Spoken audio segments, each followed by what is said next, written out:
이렇게 뜨겁게 환영해 주셔서 감사드립니다. 목사님 소개시켜 준 것처럼 저는 성신여대죠. 그 앞에 있는 성일교회에서 담임하고 있는 이영배 목사입니다. 맑은샘 광천교회는 경기노회에서 가장 앞서가고 선두에서 달려가는 그런 귀한 교회죠. 늘 한번 와보고 싶었다 하는 생각이 있었는데 이렇게 불러주셔서 너무 감사드리고요. 어떻게 보면 이 교회의 가장 핵심이라는 그런 분들이 바로 이 목자들이신데, 목자들 앞에 이렇게 선다고 하니까 제가 좀 떨리고 때로는 영광스럽기도 하고 그렇습니다. 또 개인적으로는 우리 김현중 목사님이 저랑 나이가 같으세요. 동갑이라서 친구처럼 이렇게 지내려고 하고 있는데요. 목사님이 또 저보다 아는 것도 많으시고 또 공부도 많이 하셨기 때문에 제가 이렇게 많이 이렇게 모르는 게 많아서 물어보기도 하고 그렇습니다. 어쨌든 여러분들 귀한 목사님 이 교회 담임하시는 교회에서 섬기시는 거 축복드리고요. 또 목자로서 섬기시니까 하나님께서 큰 은혜를 또 큰 복을 주실 줄 믿습니다. 이 시간에는 목자 리더십 또 소그룹 리더십이라는 그런 제목으로 제가 강의하겠는데요. 1시간 강의를 부탁받았는데 아주 조금 더 늘어날 수도 있는데 너무 이렇게 노여워하지 마시고 잘 이렇게 들어주시면 좋겠습니다. 저는 이 소그룹이라는 거, 여러분들 이제 목장이라고 부르죠. 목장이라는 것은 교회 사역의 핵심이다, 그렇게 부릅니다. 교회 사역의 핵심이 뭐냐? 소그룹이다. 저는 그렇게 생각합니다. 그래서 지금도 그렇고 앞으로 시간이 가면 갈수록 소그룹은 교회 안에서 더 소중해질 것이다. 소그룹이 강력한 교회가 성장할 것이고 소그룹이 약한 교회는 계속해서 성장을 멈출 것이다. 저는 그렇게 믿습니다. 왜 그런가 하면 성경이 소그룹을 말해주고 있고 우리의 믿음의 선배들이죠. 그분들이 이 소그룹이 얼마나 중요한지 그걸 지키려고 얼마나 노력했는지를 교회의 역사 가운데서 보여주기 때문이에요. 그래서 오늘 전부 여러분 이렇게 유인물 다 받으셨죠? 여기 보면 목자 리더십에서 성경에서 말하는 소그룹 공동체의 중요성 이렇게 되어 있습니다. 목장이라는 것, 이게 소그룹이잖아요. 이 소그룹이 중요하다. 왜 중요한가? 목사님들이 중요하다고 해서 중요한 게 아니고 소그룹이라는 눈으로 성경을 보면 그렇게 중요할 수가 없어요. 자, 여러분 하나님의 존재 방식 그렇게 되어 있는데요. 하나님은 삼위의 하나님이시잖아요. 왜 하나님은 삼위로 계실까요? 하나님은 혼자 계셔도 되는데 하나님이 한 분이라고 해서 그분이 못하실 일이 없지 않습니까? 그분은 영광과 존귀가 한이 없는 분이시기 때문에 그분은 혼자서도 모든 일을 다 할 수 있는 전지전능한 분이세요. 근데 왜 하나님은 삼위로 존재하셔야 되는가? 왜 하나님은 세 분으로 또 그렇게 있어야 하는가? 한 분이시지만 왜 세 분으로 있어야 하는가? 이 삼위 하나님은요, 한 분으로 계시지만 세 분으로 있는 이유는 이 세 분이 동등한 지위를 가지지만 그러나 각자 자기가 해야 하는 일이 있기 때문입니다. 동등하지만 성부는 성부 하나님대로, 성자는 성자 하나님대로, 성령은 성령 하나님대로 각자 자기가 해야 하는, 담당하는, 우리를 구원시키기 위해서 구원사에게 해야 하는 일들이 있기 때문이에요. 그래서 이 삼위로 존재하는 것, 이것은 하나님의 원래 존재 방식이에요. 한 명이면 약하고 세 명이면 강하기 때문에 삼위로 계신 게 아니라 원래 하나님이 삼위가 서로가 존중하고 협력하면서 하나의 일을 만들어가기 위해서 세 분이 계신 거예요. 그래서 하나님은 삼위로 존재하시는 겁니다. 하나님의 존재 방식은 그렇게 보면 소그룹 공동체로 존재하시는 거예요. 삼위가 한 분이 아니라 세 분으로 혼자서 할 수 있는 일을 세 명이서 나누어서 하시는 거예요. 그래서 하나님의 원래 존재 방식 자체가 소그룹으로 존재하시고 공동체로 존재하시는 거예요. 그런데 이 공동체로 존재하시는 하나님께서 그러면 사람을 창조하시는데 사람도 그렇게 창조하세요. 여러분, 하나님께서 아담을 창조하시죠. 아담을 만들어 놓고 하나님과 아담과의 인격적인 관계 맺어가시잖아요. 아담은 하나님과 1대1로 만납니다. 여러분들 하나님과 1대1로 만나서 대화하고 응답을 받고 하면 그거보다 더 좋은 것이 어디 있겠습니까? 우리가 제일 원하는 거잖아요. 하나님과 직통계시. 그런데 이 하나님은 아담과 하나님과 1대1의 관계를 맺으면서도 하나님이 성경에 보면 뭐라고 얘기하시는가 하면 이렇게 얘기해요. 혼자 사는 것이 좋지 않다. 왜 혼자 사는 것이 좋지 않을까?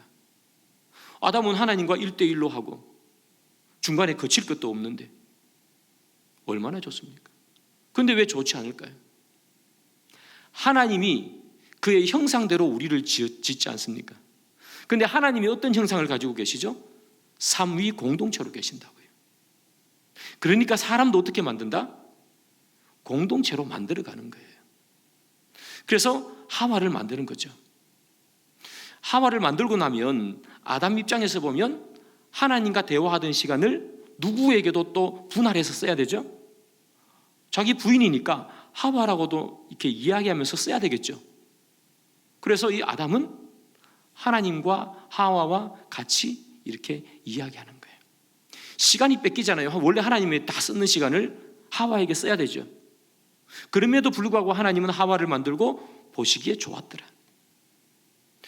왜냐하면 사람의 존재 방식 자체가 공동체라는 거예요. 사람은 어떻게 할 때 완전해지는가? 아담이 하나님과의 1대1 관계로만 있을 때 완전해지는가? 절대로 그렇지 않습니다.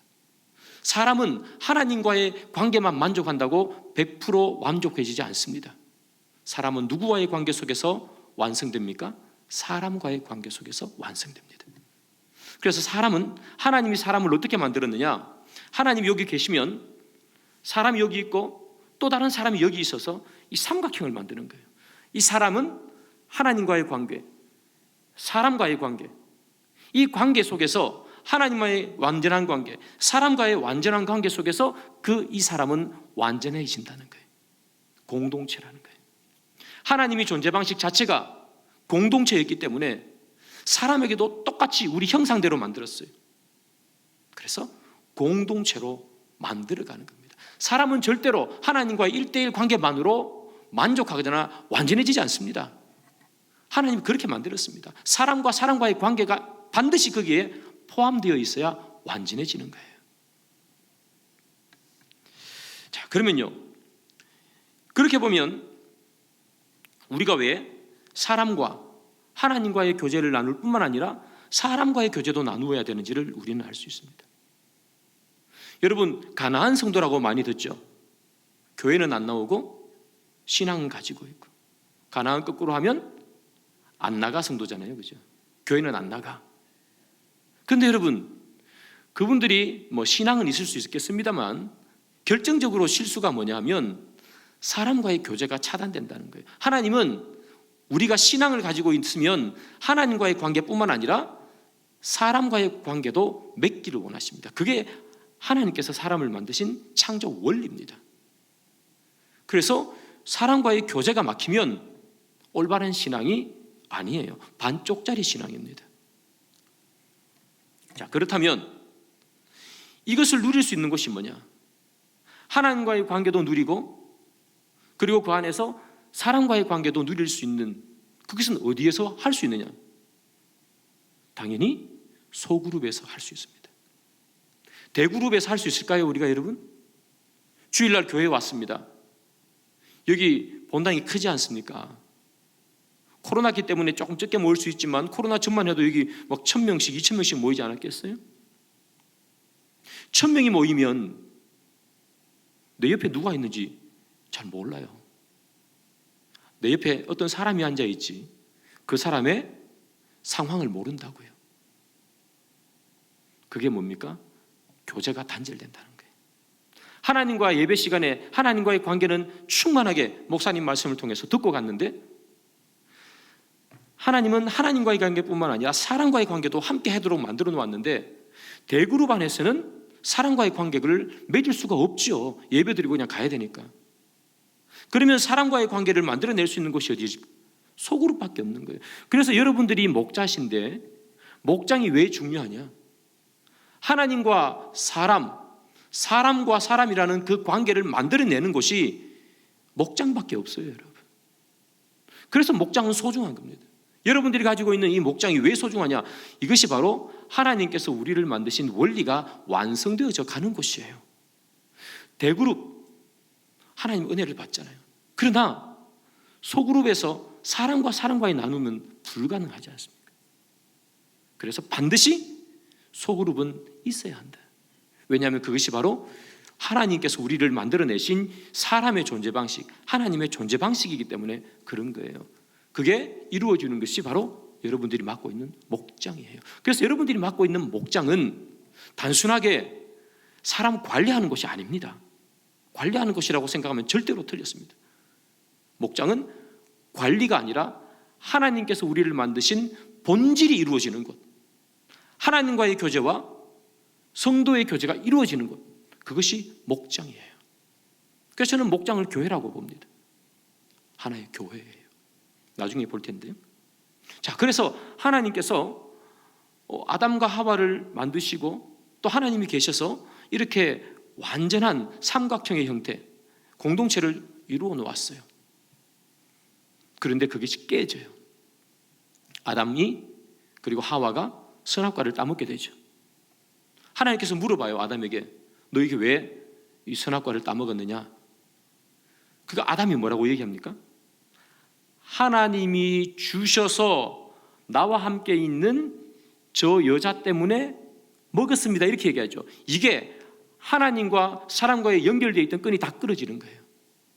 자기가 선악과를 먹은 그 이유를, 자기가 그 타락한 이유를 누구에게 지금 전가시키죠?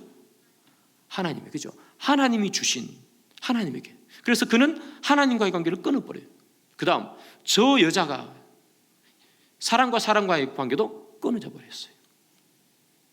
그래서 첫 죄, 여러분 처음 죄, 이 성경에 나온 첫 번째 죄잖아요. 처음 죄를 지었어요. 그렇게 죄를 지으니까 뭐가 되는 거예요? 하나님과 단절, 사람과 단절되는 거예요.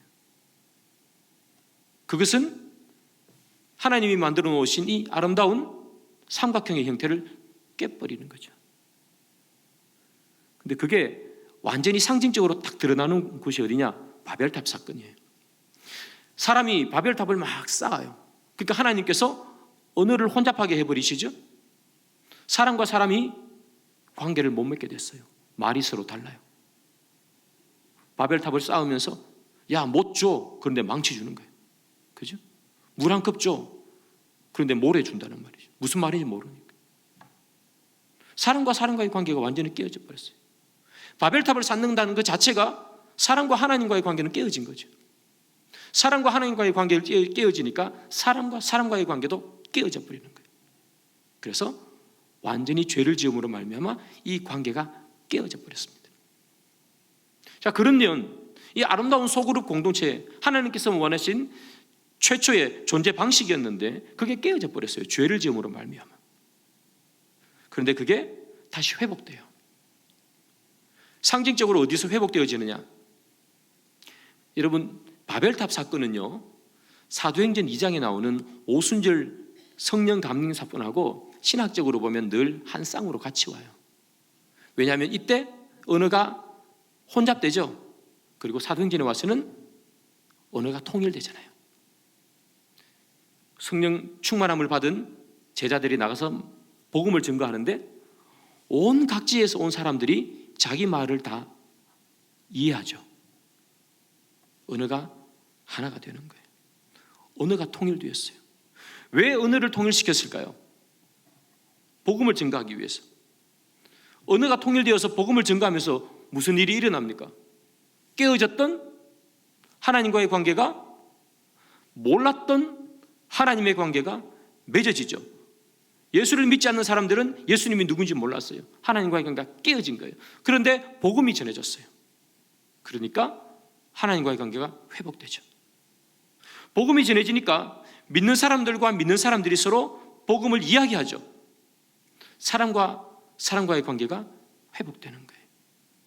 그래서 오순절 성령 강림 사건으로 말미암아 깨어지고 찌그러져서 그 역할을 제대로 하지 못했던 이 소그룹 공동체의 역할이 오순절 성령 강림으로 말미암아 다시 회복되는 거예요. 여러분 사도행전 한번 찾아볼까요? 2장 44절부터 47절까지예요. 사도행전 2장 44절부터 47절까지. 우리 다 같이 한번 읽어보면 좋겠는데요. 제가 44절 읽고 여러분들 45절 읽고, 제가 46절 읽고 여러분 47절 읽고 한 절씩 교독하면서 한번 읽어봅니다. 제가 먼저 읽습니다. 믿는 사람이 다 함께 있어 모든 물건을 서로 통용하고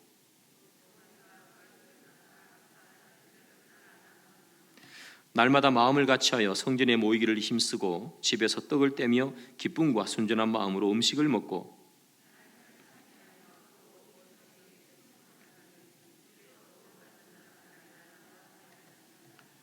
아멘. 자, 오순절 성령이 강림했습니다. 그러니까 어떤 모습이 보이냐? 바로 여러분들이 저와 함께 읽었던 이 본문의 말씀이 보여지는 거죠. 자, 이 본문의 말씀 한번 보시면 어떻게 되어 있느냐? 보십시다. 47절에 보면 하나님을 찬미하며, 하나님을 찬미하죠. 하나님을 찬미해요. 깨어졌던 하나님의 관계가 회복되는 걸 말해요. 하나님과의 관계가 회복돼. 자, 그 다음 46절을 보면, 45절을 보면 재산과 소유를 팔아 각 사람의 필요를 나누어 주며, 그죠? 각 사람의 필요를 나누어 줬어요. 사람과 사람과의 관계가 회복된 거예요. 내 재산을, 내가 피땀 흘려 모았던 그 재산을 내어놓는 거죠. 필요한 사람이 쓰라고. 그것만큼 내 재산을 남에게 내어주는 것만큼 여러분 하나 되는 게 어디 있습니까? 재산을 같이 사용을 하는데, 요즘 여러분 뭐 가족 간에도 형제 간에도 재산 때문에 뭐 유산 때문에 이런 것 때문에 다 싸우고 그런 게 되게 많지 않습니까? 여기는 그런 거 없어요. 내 재산을 팔아서 사람의 필요를 따라 나누어 줬어요. 그냥 하나가 돼버린 거예요. 오순절 성령 강림이 임하니까 하나님을 찬미하게 되고 이 사람들이 모여서 서로 자기의 재산을 나누어요. 그래서 하나님께서 원하시는 공동체가 돼요. 사람과 사람과의 관계, 사람과 하나님과의 관계가 회복돼요. 근데 이게 어디서 이루어지는가? 한번 봅시다. 이게 어디에서 이루어지는가? 46절에 보면 이렇게 나오죠. 날마다 마음을 같이하여 성전에 모이기를 힘쓰고 집에서 떡을 떼며. 자, 초대교회 사람들은 성전에서 모였어요. 그리고 성전에서 많은 사람들이 모이고 난 다음에 이 사람들이 우르르 흩어져서 어디로 갔어요? 집에서요. 집에서. 이게 바로 가정교회예요. 성전에서 예를 들어서 1000명이면 1000명이 거기 모였어요. 모여가지고 뭐 서로 말씀을 나누든지 했겠죠. 근데 그거 끝나고 다 각자 자기 집으로 간 게 아니라 어디로 갔어요? 각각의 가정교회가, 여러분들 쉽게 말하면 목장이 있다는 거예요. 그래서 자기 목장으로 다 갔어요. 자기 목장으로. 그래서 뭐 하느냐? 46절에 이렇게 나오죠. 집에서 떡을 떼며, 떡을 뗀다는 건 무슨 말이죠? 성찬을 한다는 이야기예요. 성찬. 성찬식이 있었어요. 그 다음 기쁨과 순전한 마음으로 음식을 먹고 교제 나누는 거죠. 47절 하나님을 찬미하며 예배드리는 거예요. 그 다음에 날마다 구원받는 자가 더해져요. 전도하는 거죠. 지금 이게 어디에서 일어나는 일이죠? 대그룹으로 모였다가 각자 흩어진 가정교회에서 이 일이 일어나는 거예요. 가정교회에서. 여러분, 깨어졌던 하나님과의 관계와 깨어졌던 사람과의 관계가 초대교회에서 다시 회복되는데 그것은 어디에서 일어나는 일인가? 바로 소그룹 가정교회에서 일어나는 거예요. 각자 집에 흩어져서 그곳에서 하나님을 찬미하고 하나님과의 관계 회복, 서로 물건을 나누고 통용하고 서로 찬미하고 음식을 나누고 사랑과의 관계 회복, 그것이 소그룹 가정교회에서 이루어진 거예요. 여러분, 가정교회는 이만큼 중요하다는 것을 제가 말씀드리는 거예요. 가정교회는 결코 해도 되고 안 해도 되거나 또는 관리적 차원에서 여러분들의 목장이 있는 것이 아닙니다. 하나님과의 관계를 회복하고 사람과의 관계를 회복하기 위해서 반드시 있어야 되는 것, 그것이 바로 목장입니다. 자, 그런데 이 아름다운 가정교회가 초대교회에서 회복이 됐어요. 그런데 시간이 지나다 보니까 그게 또 깨져버렸습니다. 언제 깨지느냐? 참 아이러니하죠. AD 313년에 무슨 일이 일어나는가 하면 밀라노 칙령이라는 것이 발표됩니다. 밀라노 칙령이 뭐냐면 이 로마가요 막 교회를 박해했잖아요. 박해를 했는데 이제 이 로마의 국교는 기독교다 딱 선포한 게 313년에 밀라노 칙령이라는 거예요. 밀라노 칙령이 딱 반포되니까 이제 박해만 받던 기독교가 로마의 종교가 되어버렸어요. 막 얼마나 기뻤겠어요. 그러니까 로마의 이 교회가 되니까 로마에서 어떻게 하느냐, 모일 수 있는 교회를 만들었어요.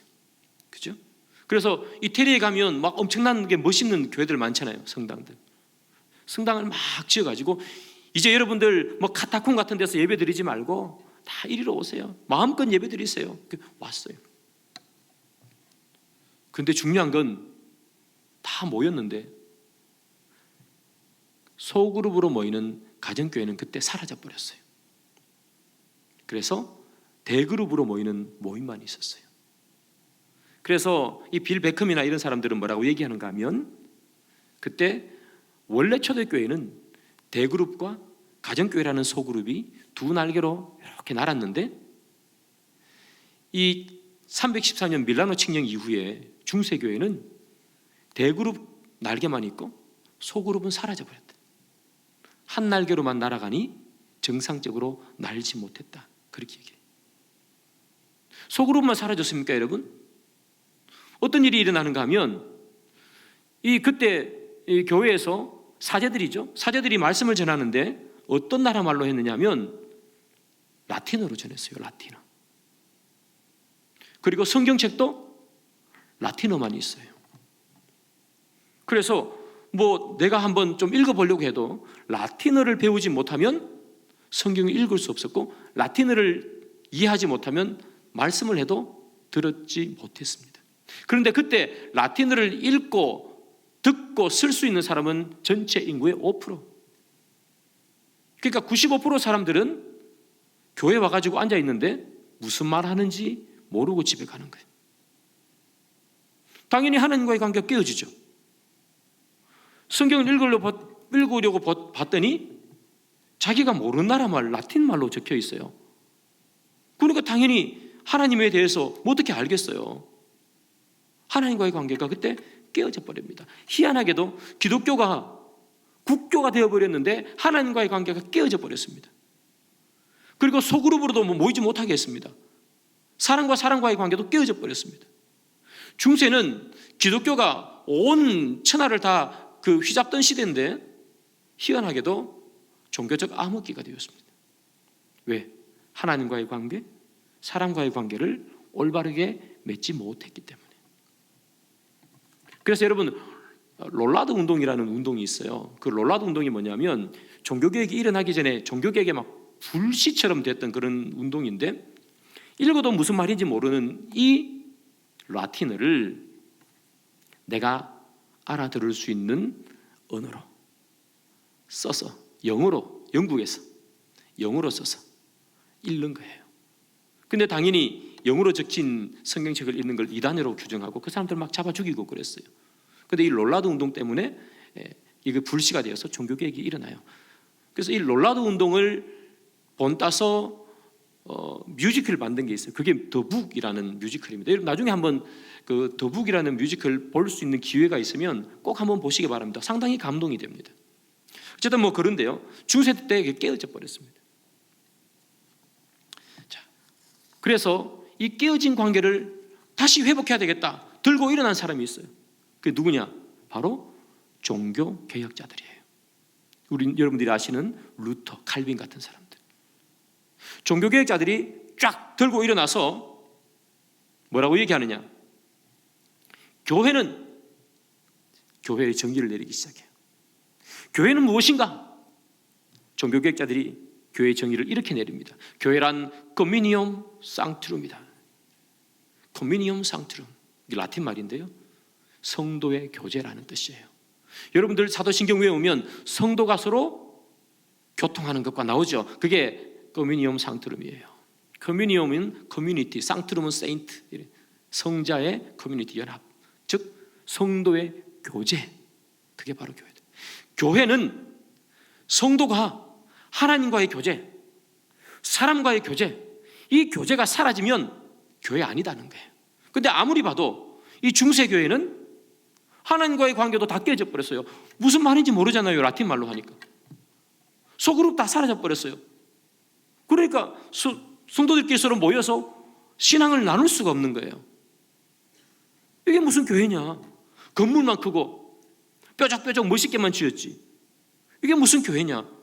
교회를 회복하라. 종교개혁자들이 외친 거예요. 커뮤니엄 상트룸. 그래서 이 교회를 회복하기 위해서 그 사람들이 순교당하고 그 사람들이 죽기도 하고 그랬잖아요. 종교개혁자들이 왜 그렇게 했을까? 교회를 교회되게, 아까 우리 찬양했잖아요. 교회를 교회되게. 교회를 교회되게 하는 게 어떻게 교회를 교회되게 하는가? 바로 이 커뮤니엄 상트룸이 있을 때 그때 교회다. 성도가 하나님과의 아름다운 교제를 나누고, 이 성도가 하나님과의 아름다운 교제 나누었던 것을 또 다른 성도와 나누면서 하나님께서 원래 태초에 하나님과의 존재 방식, 인간을 만든 존재 방식대로 이 완벽한 삼각형의 구도를 만들어가는 것, 그것이 진짜 교회다. 이것이 사라지면 교회가 아니다. 아무리 큰 예배당에서 말씀이 선포되고 해도 무슨 관계가 맺어지느냐? 관계가 맺어지지 않지 않냐? 그래서 종교개혁자들은 외치는 거예요. 여러분, 교회를 교회되게 하는 것은요, 관계입니다. 하나님과의 관계, 사람과 사람과의 관계. 그 관계가 끊어지면 교회가 아니에요. 종교개혁자들이 외치는 거잖아요. 그 관계를 가장 잘 맺을 수 있는 것이 뭐예요? 소그룹이에요. 제가 말씀드리잖아요. 대그룹에서, 주일날 모이는 그 대그룹에서 어떻게 사람과 사람과의 관계를 맺어갑니까? 우리가 때로 훈련해요. 성경 공부해요. 그죠?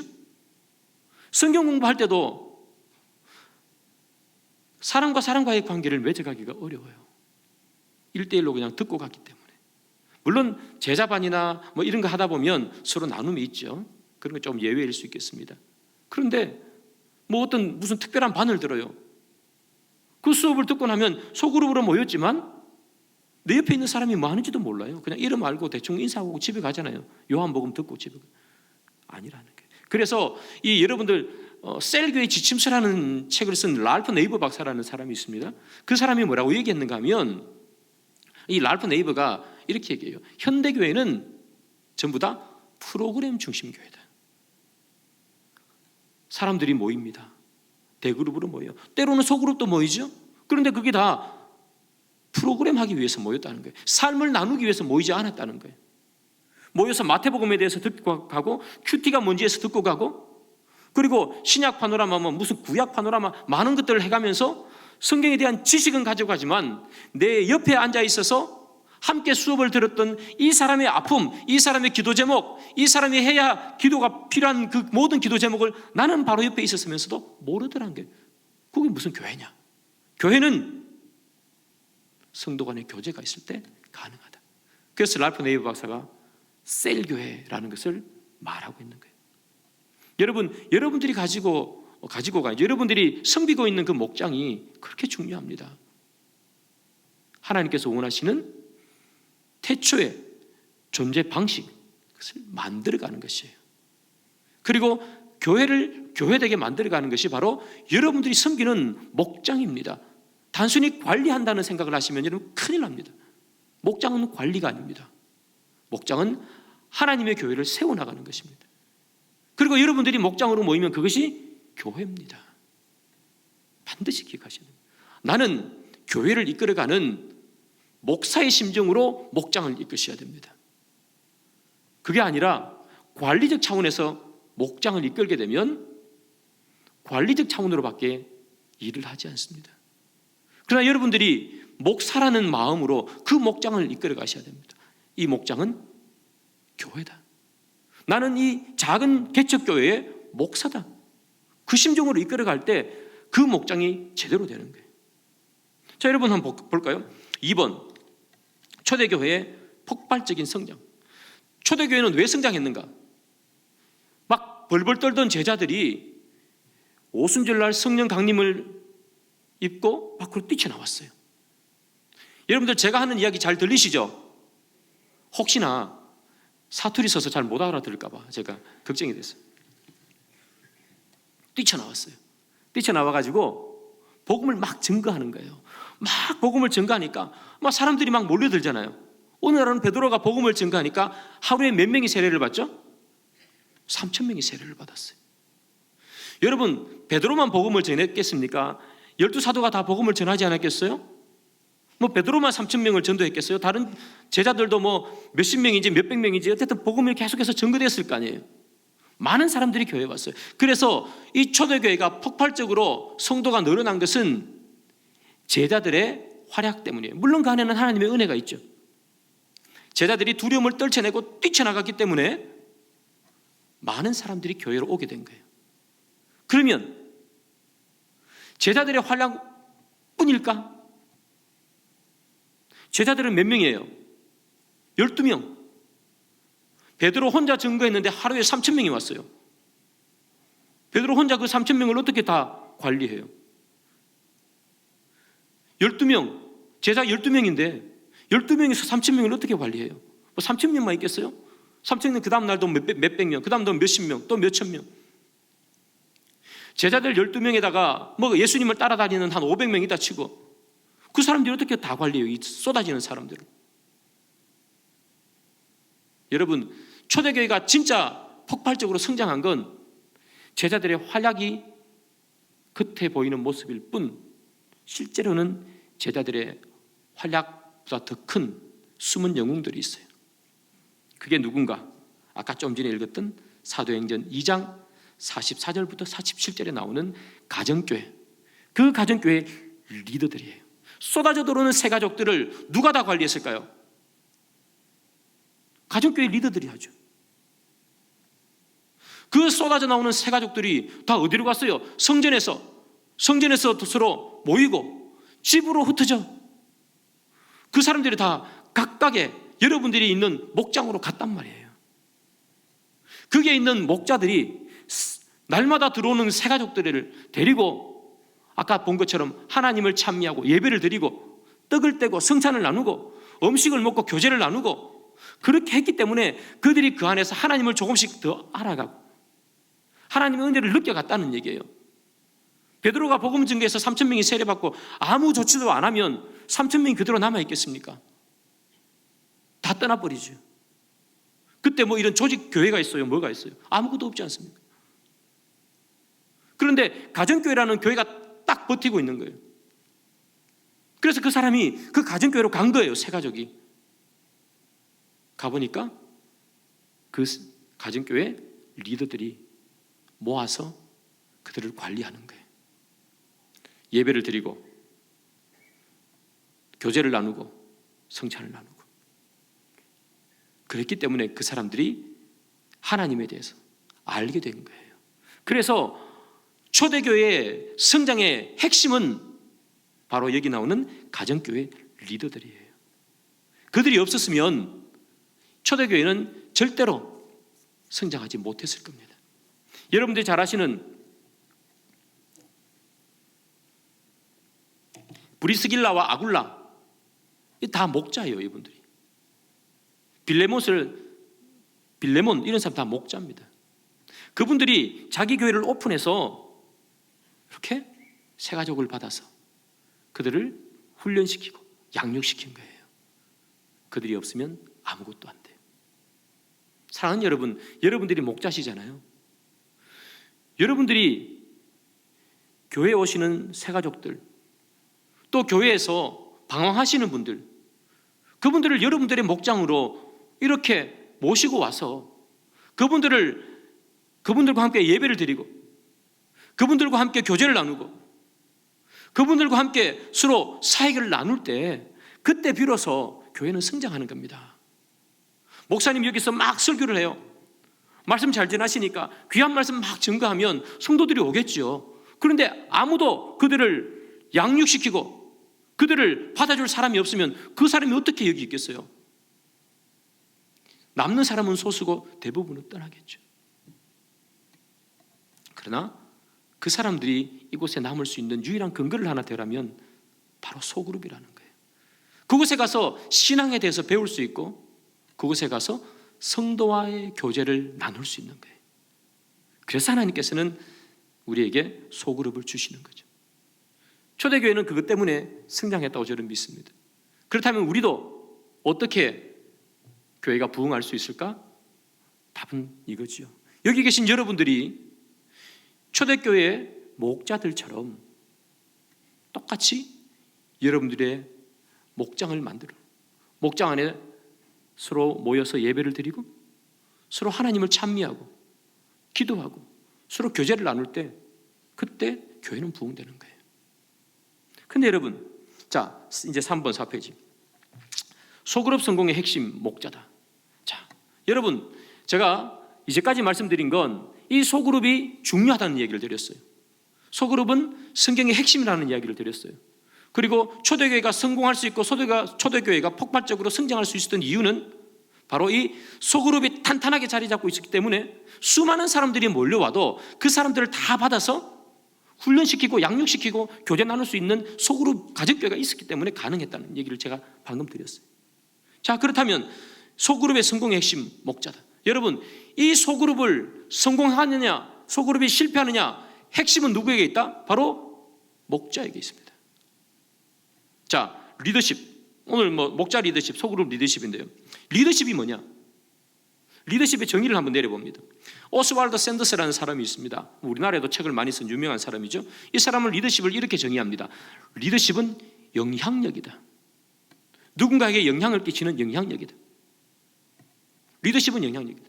그 밑에 게리 윌스. 이 사람은 리더십을 뭐라고 정의하느냐?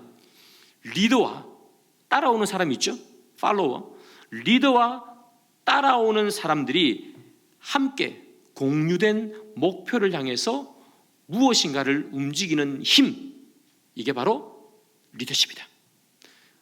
앞에 나가는 사람과 따라오는 사람이 서로 함께 공유하고 서로 공유된 어떤 목표를 향해 뛰쳐나가게 만드는 힘, 이게 리더십이다. 그렇게 말했어요. 게리 윌스가.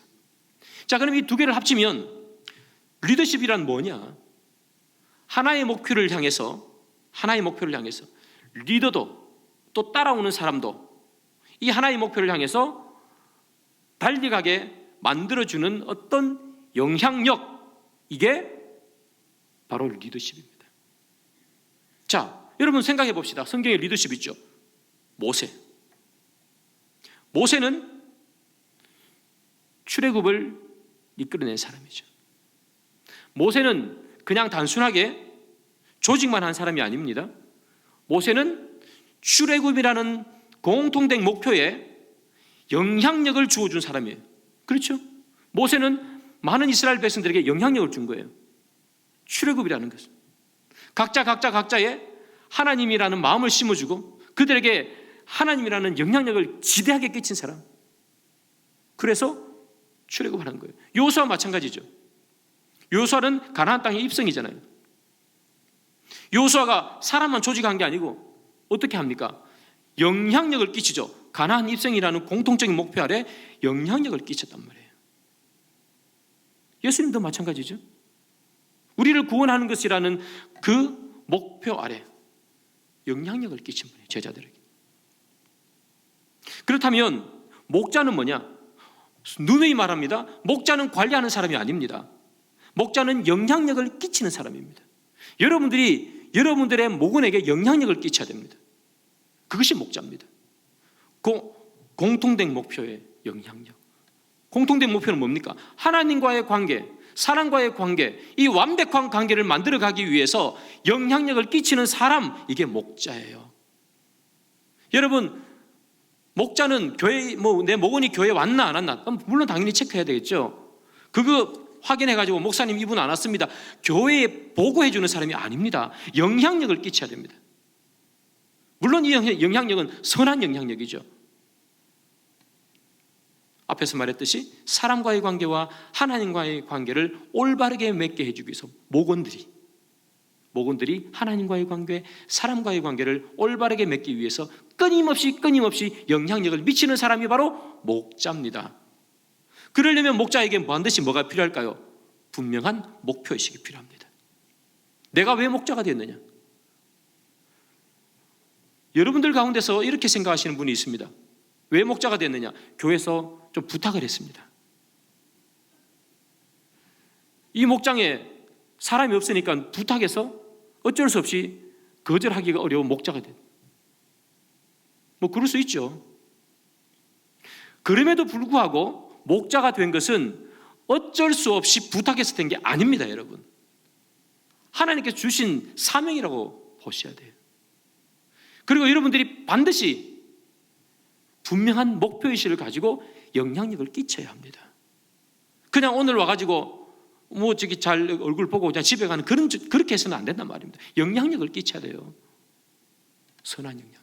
그 영향력을 끼치려면 어떻게 해야 되냐? 제가 나중에 말씀드리도록 하겠습니다. 자, 그래서 성경에 보면 리더들은 다 영향력을 끼칩니다. 공통된 목표 아래 영향력을 끼쳤습니다. 그러면 예수님도 이 땅에 오셔서 우리에게 영향력을 끼치시죠. 예수님 그럼 어떻게 그의 리더십을 발휘했는가? 영향력을 끼쳤는가? 예수님의 리더십은 섬기는 리더십이죠. 서번트 리더십, 여러분 아마 한 번쯤은 다 들어보셨을 겁니다. 종으로서의 리더십, 섬기는 리더십. 예수님께서는 제자들의 발을 씻어주시죠. 예수님은 절대로 섬김이 뭔지 너 아니? 섬김이란 이렇게 해가지고 칠판에 막 써서 섬김은 어떤 것이야 라고 말해주지 않았습니다. 물론 말도 했죠. 섬긴다. 그러나 예수님은 그 말을 하기 전에 뭐부터 하시는 거죠? 제자들의 발부터 씻어주는 거예요. 예수님은 보여주분입니다. 여러분, 제자들의 발을 씻을 때 예수님이 너 여기다 발 얹어봐 이렇게 얘기했겠습니까? 그럼 제자들이 이렇게 발 이렇게 얹어가지고 예수님이 씻어준 게 아니죠. 예수님이 무릎을 꿇어야 될 거 아니겠어요? 예수님이 보여준 리더십은 자기 스스로를 종으로 낮추는 종의 리더십을 몸소 보여줬어요. 이론적으로 가르쳐 주신 것이 아니라. 예수님께서 얼마나 피곤하세요? 예수님께서 얼마나 피곤하셨으면 막 배를 타고 가는데 배가 막 이렇게 흔들리는데도 불구하고 모르고 그냥 주무시잖아요. 그런데 예수님께서 빼먹지 않는 게 있어요. 습관을 따라 기도하시는 것. 땀방울이 핏방울이 되도록 기도하시는 것. 왜 그렇게 예수님 희생하시죠? 왜 그렇게 섬기시죠? 그가 보여주는 거예요. 섬김이란 뭐냐를 보여주는 거예요. 여러분, 목자에게 요구되는 리더십이 뭘까요? 바로 이 리더십이에요. 섬기는 리더십. 섬기는 리더십. 제가 한국에 귀국하고 와서 부산에서 잠시 사역을 했었는데요. 부산에 있으면서 제가 목사님께 말씀을 드렸어요. 목사님, 제가 한국에 있는 소그룹을 잘하는 교회에 제가 탐방을 좀 갔다 오겠습니다. 목사님 갔다 오라 그러셨어요. 그래서 한 4-5개 교회를 이렇게 탐방을 하고 제가 했었는데, 그때 제가 질문 중에 빼놓지 않았던 질문이 하나 있어요. 그게 뭐냐면 이런 질문이에요. 목자에게 제일 우선되는 자질이 뭐라고 생각하십니까? 이렇게 물었어요. 그러니까 그 소그룹을 잘하는 아주 큰 교회들입니다. 그게 담당하는 분이 저에게 뭐라고 얘기했는가 하면 이렇게 얘기했습니다. 목자의 가장 우선되는 자질은 바로 성품입니다. 성품. 맞아요. 성품이에요. 어떤 성품이죠? 섬기는 리더십의 성품이에요. 잘 가르치는 것은 나중의 문제예요. 목자는 극단적으로 말하면 잘 못 가르쳐도 돼요. 목자는 섬길 수 있어야 돼요. 목은이 아파요. 뭐 할 수 있어야 돼요? 찾아갈 수 있어야 돼요. 기도할 수 있어야 돼요. 제가 아까 말씀드렸죠. 목장은 교회라고요.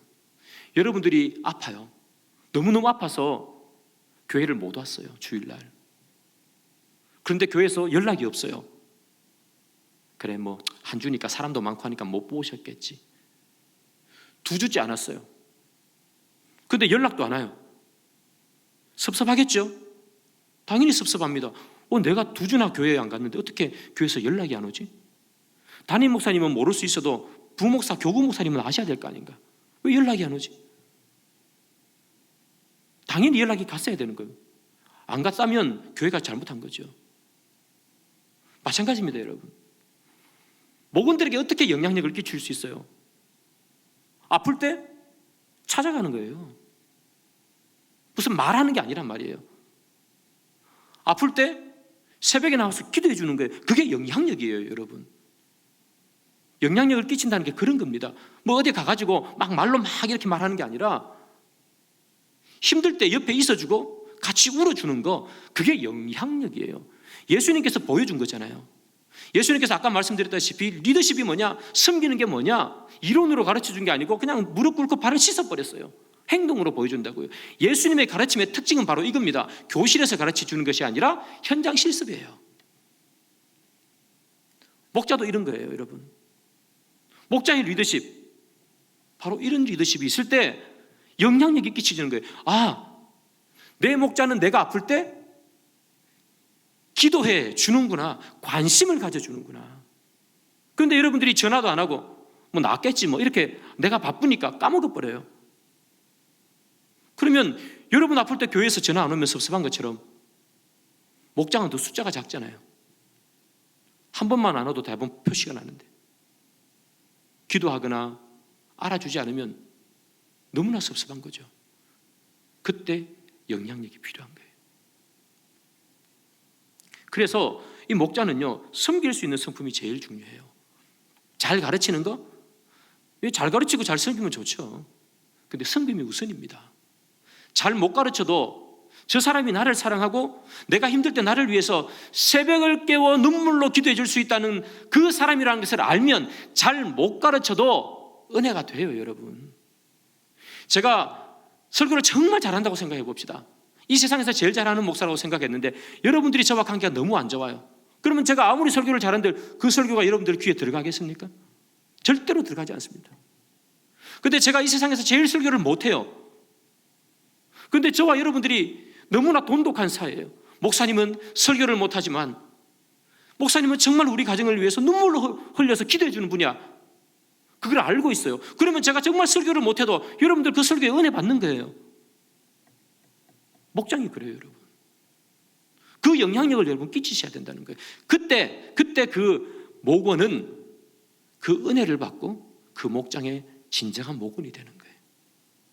그때 목자가 비록 못 가르쳐도, 목자가 비록 서툴러도 그가 전하는 하나님의 말씀을 신뢰하게 되는 것이고, 목자와 그와의 관계가 탄탄하게 맺어지는 거예요. 그때 하나님과의 관계와 사람과의 관계가 성립되는 거예요. 그때 하나님께서 원하시는 아름다운 공동체가, 소그룹 공동체가 이루어진다는 얘기예요. 제가 예를 하나 들어드리겠습니다. 제가 미국에 있을 때 워싱턴 DC 버지니아라는 주에서 제가 학교를 다녔습니다. 버지니아의 린치버그라는 버지니아 주가 이렇게 삼각형처럼 생겼는데 중간쯤에 있는 도시입니다. 거기에서 학교를 다니다가 이제 학교를 졸업하고 풀타임으로 이제 사역을 했었습니다. 그때는 북버지니아라고요, 워싱턴 DC 대통령이 있는 곳하고 한 차 타고 한 25분, 30분 정도 거리가 되는 페어팩스라는 그곳에 있습니다. 이 페어팩스가 상당히 유명한 도시입니다. 여러분 옛날에 그 학교 나오는 스카이 캐슬인가요? 이거 보셨나요? 보셨죠? 그때 왜 여자 선생님 있죠? 뭐 이렇게 하셔야 합니다 하는 그 선생님. 그 선생님이 미국에 있을 때 페어팩스에 살았다고 나오더라고요. 그래서 나랑 같은 데 살았네.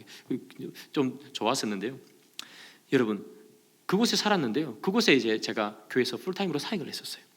그 교회에 목자님 한 분 계셨습니다. 그 교회는 목장이 상당히 잘 되는 교회였어요. 그 중에 한 명 목자가 신모 목자인데요. 이분이 미국에 와서 뭘 했는가 하면 기술이 있는 분이에요. 어떤 기술이냐면 카이로프랙트라는 기술이에요.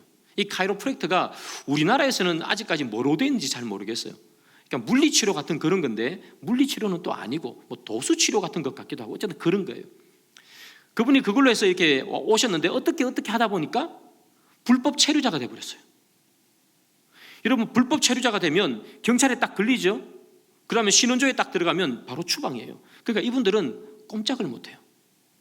그리고 일을 해서 돈을 받을 때도 정부에 세금을 내는 것처럼 이렇게 되면 바로 잡혀서 한국으로 추방이에요. 불법 체류자인데 세금을 내면 안 되잖아요. 원래 여기 없는 사람이어야 되는데. 그래서 이분들이 할 수 있는 일들은 한계가 있어요. 그냥 캐시로 돈으로 이렇게 주는 이런 일들이 있죠. 그런 일들밖에 못해요. 많이 배우신 분인데 불법 체류자다 보니까 그렇게 돼버렸어요. 그래서 사는 게 힘들고 어려웠어요. 근데 이분이 제가 섬기던 교회에서 목자였어요. 근데 제가 이분을 보면서 참 귀하다고 생각했던 건 뭐냐면 참 힘들잖아요. 그때 캐시로 돈 받는 일이 별로 없고 돈도 많이 안 줘요. 그래서 집도 미국 집은 다 큰데 작은 데서 사셨어요. 차도 다 낡은 차를 타고. 근데 이분이 늘 철칙처럼 하는 게 있어요. 뭐냐? 1년 52주를 목장 모임을 빠지지 않는다. 52주를 한 번도 안 쉽니다. 또 하나, 매주 $50를 남겨놓는다. 50달러. 지금으로 치면 뭐 얼마일까요? 한 6만 원 정도 될까요? 뭐 그 정도 된다 칩시다. 왜 그걸 남겨놓느냐? 목장 모임할 때 제가 섬기던 교회는 목자가 밥을 줘요. 밥을 차렸어야 돼요. 늘. 밥을 차리기 위해서 늘 $50를 남겨놓았어요. 50달러면 한 5, 6만 원 되거든요. 5, 6만 원 정도 되는 것으로 자기 목장 식구도 많아요. 10명이 넘어요. 아름다운 음식을 만들어낼 수 없죠. 늘 그분이 했던 게 뭐냐면 만두입니다. 만두. 매주 만두 먹어요. 그런데 그 목장이요, 놀랍게도 부흥을 해요. 부흥. 그 목장에 오는 사람들이 누군지 알아요? 목원들이 다 한국에서 고위 공무원이 미국으로 와가지고 있는 사람들이에요. 그래서 다 4급 공무원, 5급 공무원 뭐 이런 사람들이 다 미국에 이렇게 왔다가 한 2년 정도 있다가 다시 한국으로 가잖아요. 그죠? 왔다가 그 목장에 가는 거예요.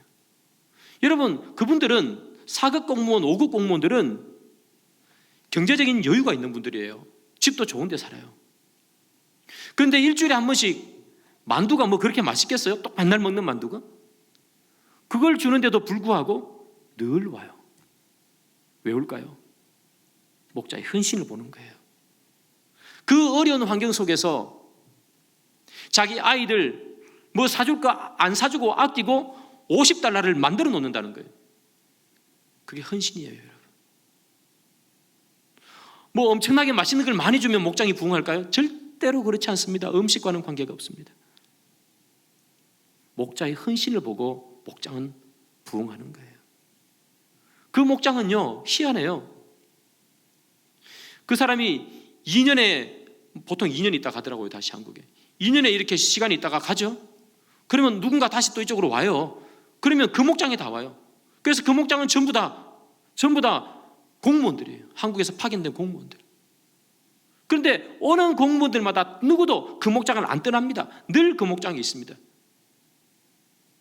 엄청나게 뭘 잘 가르치는 것도 아닙니다.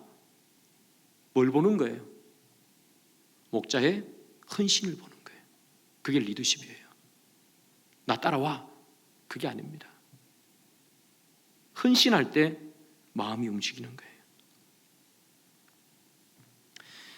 예수님께서 여기 계신 저도 마찬가지고 우리에게 원하시는 리더십은 뭐냐면 바로 이런 겁니다. 나를 희생하는 리더십이에요. 섬기는 리더십. 내 목장을 위해서 내가 헌신하는가. 내 목원들을 위해서 내가 헌신하는 것, 그들을 위해서 기도하는 것, 그것이 안 되어 있으면 당연히 목장은 안 돼요. 소그룹의 제일 핵심이 목자인데 목자가 목원을 위해서 희생할 수 있는 마음이 없다면, 헌신할 수 있는 마음이 없다면, 그들을 위해서 $50를 남겨놓을 수 있는 마음이 없다면 당연히 목장은 안 되죠. 아무리 잘 가르쳐 보세요. 여러분들이 신학 박사가 되어서 가르친다 해도 한들 목장이 부흥될까요? 절대로 그렇지 않습니다. 우리가 예수님의 은혜를 받는 이유는 뭡니까? 예수님이 남겨놓으신 말도 은혜가 되지만 십자가에 달려 돌아가신 거 아니에요? 그게 우리가 은혜가 되죠. 왜 예수님께서 십자가에 달려 돌아가실까요? 말로 해도 되는데, 너희들 구원받았어 이렇게 말해도 되잖아요. 왜 돌아가셔야 돼요? 예수님이 능력이 없으세요? 예수님이 말로만 해도 우리를 구원할 수 있는 능력이 없어서 십자가에 돌아가십니까? 예수님은 그의 권세와 능력이 무궁하고 무진한 사람, 전능하신 분이잖아요. 말로 우리를 너 용서해 줄게 끝 이렇게 만들어 버릴 수도 있는데도 불구하고 굳이 십자가에 달려 돌아가세요. 우리를 위해서 헌신하고 섬기는 모습을 보여주는 거예요. 마찬가지입니다. 여러분들이 정말 여러분들의 목장을 부흥케 하고 싶으십니까? 그리고 여러분들이 그냥 교회에서 맡아서 어쩔 수 없이 했어라고 여러분 혹시 그렇게 생각하십니까? 여러분, 제가 저희 교회에서 뭐 그냥 어떻게 하다 보니까 어쩔 수 없이 그냥 담임 목사 하고 있어 이렇게 얘기하면 여러분들 기분 좋겠어요? 아니죠. 그런 마인드 가지고 어떻게 그 교회를 담임을 할 수 있겠어요? 마찬가지입니다, 여러분. 하나님께서 원래 태초에 만들어 놓으신 그 모습을 만들어내라고 나에게 거룩한 부담을 주신 거예요. 그래서 여러분들은 헌신하고 섬기면서 그렇게 목장을 이끌어 나가야 된다고요. 하나님께서 원하시는 모습이에요. 그게 예수님께서 보여주신 모습이고요. 여러분, 예수님이 제자의 발을 씻기 위해서 무릎 꿇는 것만큼 큰 울림은 없습니다. 섬김이란 무엇인가? 여러분 논문을 100페이지를 써보십시오. 무슨 울림이 있는지 그 안에 아무런 울림이 없어요. 울림은 무릎 꿇을 때 울림이 있는 거예요. 자, 4번. 목자는 무엇을 해야 하는가? 자, 목표를 세우라. 여러분, 아까 좀 전에 말했습니다. 어떻게 영향력을 끼치느냐? 목표를 세워야 됩니다. 목적이 있어야 됩니다. 아무것도 없이 그냥 와가지고 안 된단 말이죠. 하버드 대학교를 졸업하고요, 40년이 지난 사람들을 모아가지고 설문조사를 했습니다. 내용이 뭐냐? 당신 학교 다닐 때, 하버드 대학 다닐 때 학교 1학년 들어가면 꿈이 있잖아요. 나 이거 해야지. 그 꿈을 지금 이루면서 살고 있는 사람 손 들어보시오. 그 몇 명이 손 들었을까요? 5%예요. 하버드 대학이라는 이 세상에 가장 똑똑한 사람만 가는 그 학교에 다니는 그 사람들도 자기가 처음 하려고 했던 일을 지금도 40년이 지난 지금도 하고 있는 사람은 단 5%밖에 안 된다. 나머지 95%는 자기가 꿈꾸던 것을 못한다는 이야기예요. 그러면 이 5%를 모아봐왔어요. 당신은 어떻게 해서 그렇게 지금도 옛날에 그 꿨던 꿈을 40년이나 지난 지금도 그걸 이루면서 살고 있습니까? 5%를 모아 공통점을 발견을 했어요. 그 공통점이 뭐냐? 그 5%는 자기의 목표를 종이에 딱 써놨어요. 종이에 딱 써가지고 책상에 딱 붙여놨어요. 그게 그 사람들의 공통점이래요. 머릿속에 그냥 흐리멍텅하게 나는 예를 들면 의사가 돼야지 이게 아니라 의사가 되지 않으면 나는 죽으리라 딱 써놨다는 얘기예요. 그 사람 40년이 지난 후에 보니까 하더라. 분명한 목표의식. 여러분들이 목장을 할 때는 분명한 목표의식이 있어야 합니다. 왜 내가 목자인가? 왜 내가 하나님께서 나에게 이 목장을 맡기셨는가? 분명한 소명의식. 그것이 없으면 하다가 지쳐 다 쓰러집니다. 1, 2는 그냥 교회에서 하라니까 하고 또는 누가 부탁해서 하면 나중에는 다 힘들어서 쓰러집니다. 그러나 목표의식이 분명하면 힘들어도 달려갑니다. 그것이 중요해요, 여러분. 왜 내가 목자인가를 여러분 반드시 확인하셔야 됩니다. 어쩔 수 없이 된 게 아니라 하나님께서 나에게 주신 분명한 사명이라는 분명한 목표의식. 이것만큼 여러분들의 목자로서의 사명을 감당케 할 수 있는 것도 없어요. 두 번째, 목자는 뭘 해야 되는가? 기도하라. 이것도 리서치를 해봤습니다. 설문조사를 해봤어요. 하루에 목자 대상으로 이렇게 설문조사했는데요. 하루에 90분 이상 기도하는 목자의 목장과 1시간보다 작게 기도하는 목자의 목장을 비교를 했더니 90분 이상 기도하는 목장이 1시간 미만으로 기도하는 목장보다 2배 성장하더라. 2배 성장하더라. 여러분, 목자면 반드시 기도해야 됩니다. 목자면 반드시 기도해야 됩니다. 한국의 가정교회 네트워크가 상당히 많이 깔려 있습니다. 근데 그 시작은 미국 휴스턴에 가면 휴스턴 서울 침례교회라는 교회가 있습니다. 지금은 서울교회라고 이렇게 바뀌었습니다. 그 교회에 최영기 목사님이라는 분이 큰 영향력을 끼쳤습니다. 그런데 그 교회는요, 미국 교회가 다 그런 건 아닌데 그 교회는 새벽에 새벽 예배가 없습니다. 그런데 많은 사람들이 새벽에 와서 기도하고 갑니다. 우리 새벽 예배 설교하고 그러잖아요. 찬송도 하고 그런 거 없어요. 그런데 정말 수백 명이 와가지고 기도하고 와요. 다 누가 기도할까요? 목자들이 기도한다는 거예요. 출근하기 전에 와가지고 자기의 목장을 위해서, 자기의 교회를 위해서, 그리고 자기의 목원들을 위해서 끊임없이 기도한다. 그래서 휴스턴 서울 침례교회가 정말 가정교회 메카 같은 교회가 되는 거예요. 왜 그럴까요? 끊임없는 기도예요. 여러분들은 목원을 위해서 기도하지 않으면 누가 기도할까요? 여러분들의 목원을 위해서 여러분들이 기도하지 않으면 누가 기도해요? 아무도 기도하지 않아요, 여러분. 여러분들의 목원은 여러분들의 기도만 받을 수 있어요. 누가 기도해 주시겠습니까? 저도 담임 목사지만 새벽에 나와서 기도하고 금요일날 기도회 때 기도하고 또 기도하면 우리 교회 1000명이나 되는 성도들이 다 이름을 불러가면 기도 못해요. 어떻게 기도하겠습니까? 아프신 분, 그때 생각나는 분, 기도 부탁했던 분, 그런 분들 기도하는 거지. 그러나 여러분들은 여러분들의 목장을 위해서 기도해 줄 수 있잖아요. 목자가 기도 안 하면 아무 일도 생기지 않습니다. 목자가 기도하면 어떤 줄 알아요? 관심이 가는 거예요. 목장 모임할 때 물어본다는 얘기예요. 괜찮아 지금은? 기도했으니까, 일주일 내도록 기도했으니까 당연히 물어볼 수밖에 없죠. 지금은 그 문제가 해결됐어? 그렇게 물어보는 거예요. 기도하면 생각이 나는 거고, 생각이 나기 때문에 물어보는 거고, 물어보면 그게 관심이에요. 그게 뭘까요? 영향력이에요. 근데 기도 안 하면 어떻게 돼요? 까먹어요. 까먹으면 목장 모임할 때 못 물어봐요. 생각이 안 나기 때문에. 세 번째, 준비하라. 준비해야 됩니다. 여러분들 소그룹, 여러분들 목장 모임할 때 준비할 거 많죠? 뭘 제일 준비하세요? 대답 안 하실 줄 알았어요, 제가. 보통 대답 잘 안 하시거든요. 속으로만 이렇게 대답하시고. 보통은 식사를 하면 식사 준비를 하겠죠. 막 방 치우고, 그죠? 저도 미국에 있을 때 저도 목자였어요.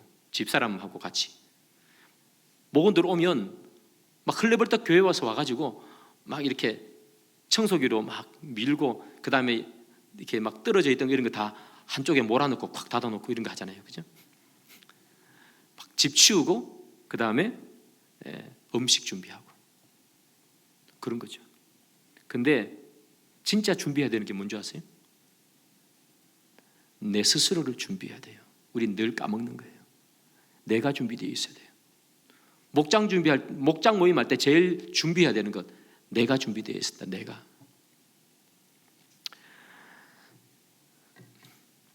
내가 준비되어 있지 않으면 목장 모임이 엉망진창이 됩니다. 나를 준비한다는 건 뭐냐 하면, 오늘 목장에서 함께 나눌 말씀을 내가 미리 보고, 내가 그 말씀을 숙지하고 이해하고, 그리고 목원들과 함께 서로 나눌 것까지 생각하고, 그리고 목원들과 이 모임을 위해서 기도하는 것, 그게 나를 준비하는 거예요.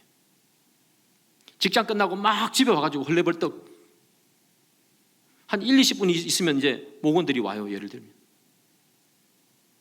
뭘 하겠어요?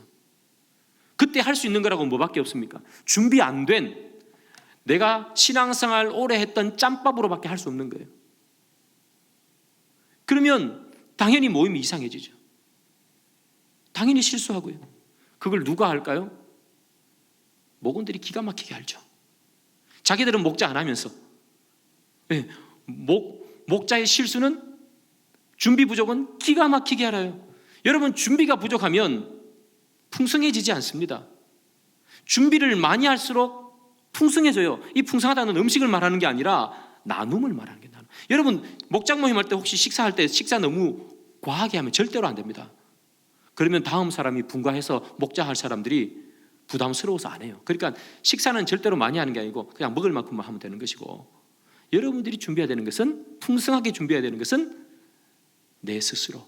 내가 준비하면 준비할수록, 내가 어떤 질문을 할까, 누구에게 무슨 질문을 할까, 오늘 본문을 가지고 어떤 질문을 목원들에게 던질까, 그 질문, 그것들을 많이 준비하면 많이 준비할수록 풍성해져요. 근데 흘려벌떡 와가지고는 아무것도 준비 안 됐잖아요. 그러니까 단답식밖에 안 돼요. 여러분, 목원들이 이게 물어보면 막 이렇게 풍성하게 대답해 주면 좋지만 안 그런 분이 훨씬 많거든요. 단답식으로 뚝 얘기하고 말아요. 그러면 끊겨버리잖아요, 대화가. 그때 목자가 준비했는지 안 했는지가 나오는 거예요. 잘 준비된 목장을 이끌어가는 것은 목원들에게 뭘 보여주는 거예요? 목자가 목장 모임을 위해서 준비했구나, 시간을 썼구나. 그게 영향력이에요. 아무 준비도 없이 음식만 맛있게 내놔가지고는, 요즘 여러분 뭐 음식 먹으러 누가 옵니까? 집에서도 잘 먹는데요. 아무런 그게 없다. 나를 스스로 준비해라. 그래서 제 지도교수 데이브 얼리라는 사람이 있습니다. 우리나라에도 그분이 쓴 책이 하나 있어요. 효과적인 리더의 8가지 습관인가라는, 아마 우리나라 말로 번역되어 있는 책이 있는데요. 그 책에 보면 그분이, 데이브 얼리라는 교수님이 이렇게 말해요. 자기도 목사님이지만 자기가 교회를 개척해서 소그룹을 이렇게 잘해서 많이 키운 분이시거든요. 그분은 늘 소그룹 모임이 있으면 그날 아침에, 미국은 공원이 많으니까 공원에 가서 커피 한 잔 들고 늘 묵상한대요. 커피 한 잔. 미국 사람들은 원래 그래요. 미국 사람들, 우리는 막 기도하면 이렇게 기도하잖아요. 미국 사람들 그냥 손에 넣고 이렇게 막 기도해요. 그런데 그 벤치에 앉아가지고 몇 시간씩 묵상한대요.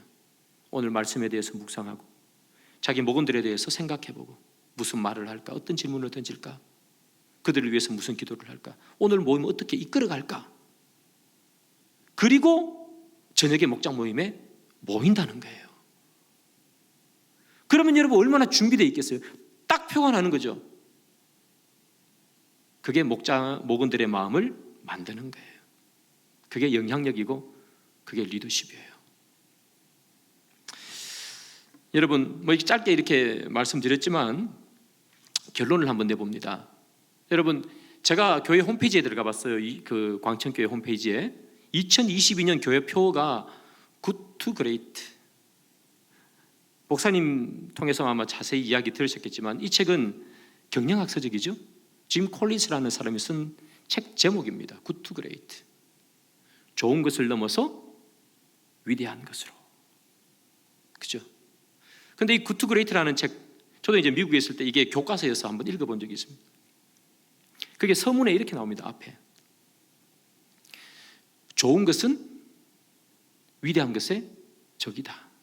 그죠? 좋은 것은 위대한 것의 적이다. 왜 좋은 것이 위대한 것의 적입니까? 좋으니까 거기서 그친단 말이죠. 이 말 하면 됐지. 그러니까 위대한 것으로 못 나가는 거예요. 그런데 위대한 것까지 나가는 그런 기업들은 좋은 것에서 그치지 않고 위험을 감수하고 달려나간다는 거예요. 그런데 그 책을 읽어보면 챕터 3에 뭐가 나오는가 하면, 3인가 5인가 잘 모르겠네요. 이런 게 나와요. 사람이 먼저다. 제가 뭐 민주당 사람이라서 얘기하는 게 아니라 그 책에 그렇게 나와요. 예, 사람이 먼저다. First who, then what인가 뭐 그렇게 돼 있을 거예요. 사람이 먼저다. 여러분, 위대한 것, 좋은 것을 넘어서 위대한 것으로 가기 위해선 뭐가 먼저다? 사람이 먼저다. 목자가 먼저예요. 목자가 준비되어 있으면 위대한 것으로 갈 수 있어요. 시스템? 여러분 아무리 시스템이 좋아 보세요. 목자든 성도든 아무리 시스템이 좋아도 사람 기분 나쁘게 하는 말 한번 딱 던지면 그 사람 교회 안 나와요. 그렇지 않습니까? 그러나 너무나 힘들 때 위로되는 말 한마디를 던지면 교회에 시스템이 없어도 그 교회만큼 좋은 교회는 없어요. 시스템은 보조물이에요. 사람이 문제예요. 그 역할을 누가 해낼 수 있느냐? 목자가 해내는 거예요. 목자가 해낼 때 교회는 좋은 교회를 넘어서 위대한 교회가 되는 거예요. 여러분, 제가 처음에 이렇게 얘기했습니다. 교회의 본질이 뭔가? 교회의 본질은 성도의 교제를 회복하는 것이다. 커뮤니오 상트룸이라고 얘기했습니다. 하나님과의 교제, 사람과의 교제, 그 교제를 회복해내는 것, 그것은 소그룹만이 가능합니다. 그리고 그것을 해내는데 가장 핵심은 누구냐? 목자입니다. 목자가 섬김과 헌신의 리더십을 가지고 기도하고 목표를 바르게 세우고 목적의식을 분명하게 갖고 준비하고 목장을 이끌어가면 목원들은 그 안에서 감동을 받고 목원들은 그 안에서 목자를 따라옵니다. 그렇게 되면 광천교회는 좋은 교회가 아니라 위대한 교회가 되는 것입니다. 강의를 마칩니다. 사랑하는 여러분, 여러분들이 목자가 된 것은 다시 한번 말씀드립니다. 어쩔 수 없이 된 것도 누가 시켜서 된 것도 부탁해서 된 것도 아닙니다. 하나님께서 여러분들에게 맡겨주신 사명입니다. 세우라고. 교회를 위대한 곳으로 세워가라고 하나님께서 저희들에게 맡겨주신 사명입니다. 그 목적의식을 분명히 가지시고 내가 넘어지면 목장이 넘어진다. 내가 바로 서면 목장이 바로 선다. 내가 무릎 꿇고 발을 씻으면 목장이 바로 선다는 것 늘 꼭 기억하시고 여러분들이 섬김과 헌신의 리더십으로 여러분들의 목장을 통해서 주님이 원하시는 아름다운 교회를 만들어 가시는 그런 여러분들이 되기를 주님의 이름으로 축복합니다.